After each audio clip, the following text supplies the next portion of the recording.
1 Samuel 6. When the ark of the Lord had been in Philistine territory 7 months, the Philistines called for the priests and the diviners and said, "What shall we do with the ark of the Lord? Tell us how we should send it back to its place." They answered, "If you return the ark of the God of Israel, do not send it back to him without a gift. By all means send a guilt offering to him. Then you will be healed, and you will know why his hand has not been lifted from you." The Philistines asked, "What guilt offering should we send to him?" They replied, 5 gold tumors and 5 gold rats according to the number of the Philistine rulers, because the same plague has struck both you and your rulers. Make models of the tumors and of the rats that are destroying the country, and give glory to Israel's God. Perhaps he will lift his hand from you and your gods and your land. Why do you harden your hearts as the Egyptians and Pharaoh did? When Israel's God dealt harshly with them, did they not send the Israelites out so they could go on their way? Now then, get a new cart ready, with 2 cows, that have calved and have never been yoked. Hitch the cows to the cart, but take their calves away and pen them up.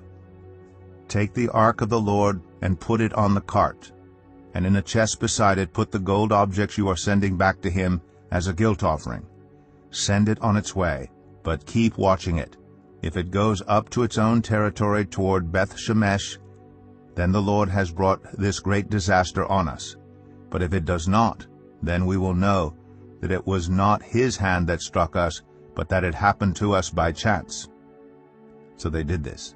They took 2 such cows and hitched them to the cart and penned up their calves.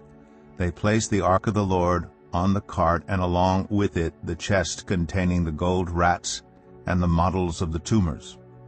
Then the cows went straight up toward Beth-Shemesh, keeping on the road and lowing all the way. They did not turn to the right or to the left.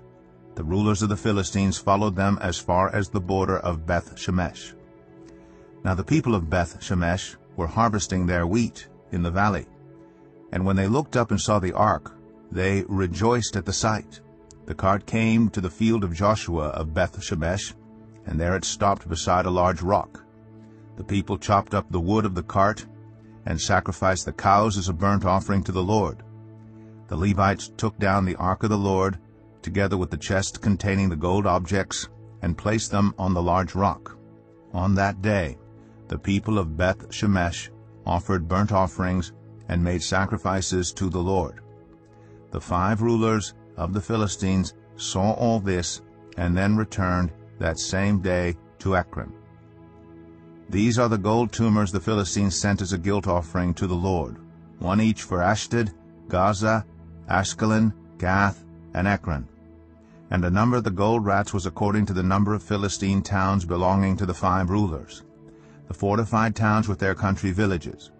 The large rock on which the Levites set the ark of the Lord is a witness to this day in the field of Joshua of Beth-Shemesh.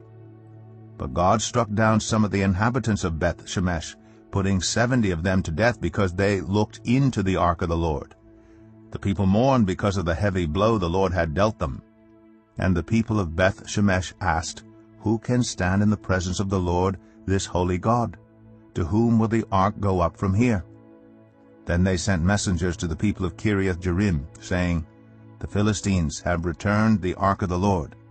Come down and take it up to your town."